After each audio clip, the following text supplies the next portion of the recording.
নমস্কার বন্ধুরা, সবাই কেমন আছো? অনেক দিন পর চলে এলাম একটা নতুন ব্লগ তোমাদের সঙ্গে শেয়ার করতে। আমি অভিমিতা ব্লগস থেকে সোমা চলে এলাম আমাদের পাভেলের শুভ উপনয়ন নিয়ে। ওর উপনয়ন ছিল 7 তারিখে, রথের দিন, বাট রিসেপশনটা ছিল 8 তারিখে। আমি তোমাদের সঙ্গে আজকে শেয়ার করব 6 তারিখ থেকে কি হয়েছিল। তাই সকালবেলা আইবুড়ো ভাতের জন্য, আইবুড়ো ভাত বলবো না, এটা আব্রাহ্মণ ভাত, তো তার জন্য পায়েস রাধা। সেই পায়েসটা রেঁধেছে আমারই বোনের বড় মেয়ে মাম্মাম, যাকে আমি বলি। সে খুব ভোরবেলা উঠে কিন্তু পায়েসটা রেঁধেছে। তারপরেই শুরু হয়েছে অধিবাস। দেখো তোমরা, আর কেমন লাগে অবশ্যই আমাকে কমেন্ট করে জানিও। যে মেয়েটা বেলা 10টার আগে ঘুম থেকে ওঠে না, সেই মেয়েটা কিন্তু ভোর 5টায় উঠে পায়েস রেঁধেছে। এই হচ্ছে দিদি। দিদি তো একরকম মায়ের মতনই, কিন্তু আমাদের মাম্মামটা একটু বেশিই বড় হয়ে গেছে বিয়ে হয়ে গিয়ে। ওইতে আজকে হচ্ছে আইবুড়ো ভাত। চলে এলাম আজকে একটা নতুন ব্লগ নিয়ে, অভিমিতা ব্লগ থেকে। তোমরা সবাই কেমন আছো? আমরা দেখতেই পাচ্ছ দুজনে মানিকজোড় রেডি হয়ে গেছি। আরেক বোন ওখানে গেলে পাবো আরেকজনকে। আমরা রেডি হয়ে গেছি, নেল পালিশ পরেছি, গয়নাগাটি পরে। দেখো আমরা মুড়ির টিনের মতো চেপেছি একসঙ্গে। কত হ্যাঁ, বলো বলো বলো। হাসাহাসি করতে যাচ্ছিলাম, হাসাহাসি করেই যাচ্ছিলাম ঠিকই, কিন্তু কোথাও একটা খুব কষ্ট ছিল। কিন্তু মাকে বুঝতে দেওয়া যাবে না, তাই জন্য মাকে নিয়ে যেতেই হবে। কারণ আমার বাবা হসপিটালে অ্যাডমিট ছিল এবং আইসিইউতে ভর্তি ছিল। কিন্তু সব কিছুকে উপেক্ষা করেই আমরা নিজেদেরকে একটু ব্যস্ত রেখেছিলাম, যাতে মা বুঝতে না পারে। ছেলের মা এখন খুব ব্যস্ত। আমার বোনের ছোট যা, হাই বল। এটা হচ্ছে ছোট জায়ের মা, ঠিক আছে? আর এটাকে চুমকির বন্ধু, চুমকির বন্দুক, সারা জীবনের বন্দুক। আর এই যে আমাদের হিরো ঘন্টুর পিসি, এই যে আমাদের হিরো, আর পাশে একটা হিরোইন রয়েছে। যতজনকে পারলাম একটু পরিচয় করিয়ে দিলাম। প্রচুর লোক, ও শ্বশুরবাড়িতেও প্রচুর লোক, অনেক বড় ফ্যামিলি ও শ্বশুরবাড়ি। তো আমরা এদিকে চলে এলাম, যেখানে খাবার জায়গা সেখানে চলে এলাম আইবুড়ো ভাতের থালা সাজাতে। এই থালাটাও, এই থালা বাটি সেটটা করে দিয়েছে আমাদেরই একজন বন্ধু, শ্রাবণী চক্রবর্তী তার নাম। ও খুব সুন্দর আঁকে। তো বোনকে বলেছিলাম, বোন এরকম একটা থালা সেট করিয়ে নিস, ভালো লাগবে। তো ও সেই শ্রাবণীকে দিয়েই করেছিল। ভীষণ ভালো আঁকে।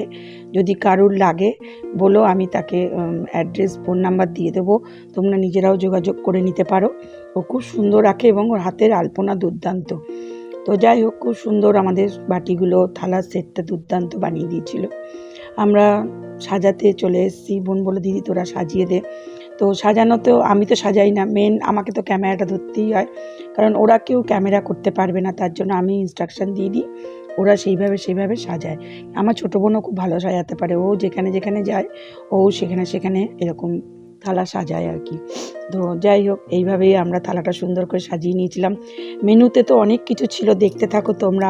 ভাত, আলু ভাজা, শাক, তারপরে ওদিকে মাছ, চাটনি, তারপরে আরও অনেক কিছু, পমফ্রেট মাছ, গলদা চিংড়ি, পোস্তর বড়া, পটল চিংড়ি, অনেক কিছু মেনুতে ছিল। এবং মিষ্টি তো দেখতেই পাচ্ছ, অনেক রকমের মিষ্টি রয়েছে, দই রয়েছে, আইসক্রিম রয়েছে। সব দিয়েই আমাদের ওমকে আপইতে ভাত খাওয়ানো হলো, বা আব্রাহ্মণ ভাত খাওয়ানো হলো।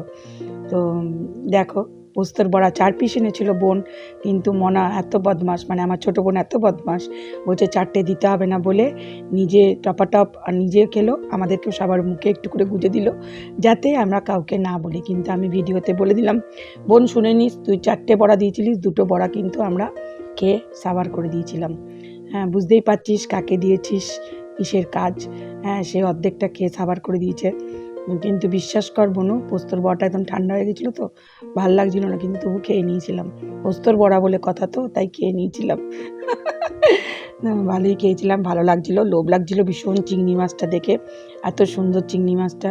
কিন্তু কিছু করার নেই, ছেলের জন্য গুছাচ্ছি, বলা উচিত না আমাদের। যাই হোক, ওর খুব প্রিয়, আমাদের ওমের খুব প্রিয় চিংড়ি মাছ, চিংড়ি মাছের মালাইকারি, তাই জন্য বোন এগুলো ঘর থেকে আলাদা করে নিয়ে এসেছিলো। আমাদের দুপুরের যা মেনু ছিল তার থেকেও বাইরে কিছু মেনু আমার বোন করে নিয়ে এসেছিলো বাইরে থেকে, যাতে ছেলেকে সাজিয়ে দিতে পারে। রান্নাগুলো দুর্দান্ত হয়েছিল খেতে। এই যে আমার বোনের ছোটো মেয়ে রিপা, ও হচ্ছে আমার আরেক মাম্মাম। যেহেতু ওরা আমাকে মাম্মাম ডাকে, তাই আমি উল্টে ওদেরকে মাম্মাম বলে ডাকি। তো ওই হচ্ছে রিপা। আর এই যে কালো ড্রেস পরে, এটা হচ্ছে আমার ছোটো বোনের মেয়ে, ওর নাম হচ্ছে হিয়া। আমরা ওকে হিয়াবতী বলি, ও হিয়া চক্রবর্তী, আমরা ওকে হিয়াবতী বলতাম। ছোটোবেলায় খুব খেপে যেত, কিন্তু এখন আর খেপে না। এখন দেখি সেটাকে বেশ মজা করেই নেয়। মাঝে মাঝে মায়ের কাছে গিয়ে বলে, মা দেখো না, দেখে ওরকম গুড়গুড়ি লাগলেও ও কিন্তু 9-এ পড়ে। যাই হোক, এই যে আমার বোন ঝুমা, বেঙ্গলি ব্লগার ঝুমা, ও তো আমার খুড়তুতো বোন, অনেকেই জানে, ওর চ্যানেল আছে।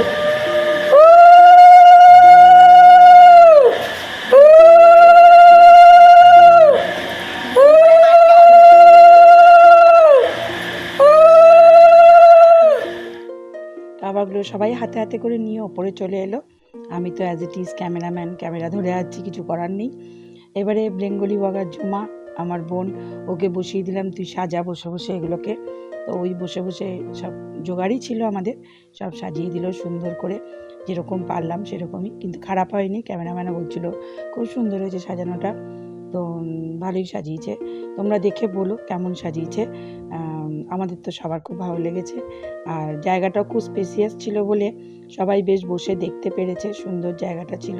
কিন্তু এত বড় বড় ফ্যান চলছিল, এত আওয়াজ, যে আওয়াজগুলোকে মিউট করে দিতে হয়েছে, কিচ্ছু শোনা যাবে না, তাই জন্য আমি পরে ভয়েস দিচ্ছি। তো দেখতে থাকো কেমন লাগে। কি সুন্দর করে থালা সমস্ত সাজিয়েছে, এবং বোনই আবার ওম নামটাও ওখানে লিখে দিয়েছে। আজকের ব্লগটা খাওয়াটা থাকবে না, আজকের ব্লগটা এই সাজানো পর্যন্তই থাকবে। আবার পরের দিনের ব্লগ দেখার জন্য তোমরা সবাই কমেন্ট করো। সবাই সুস্থ থেকো, ভালো থেকো।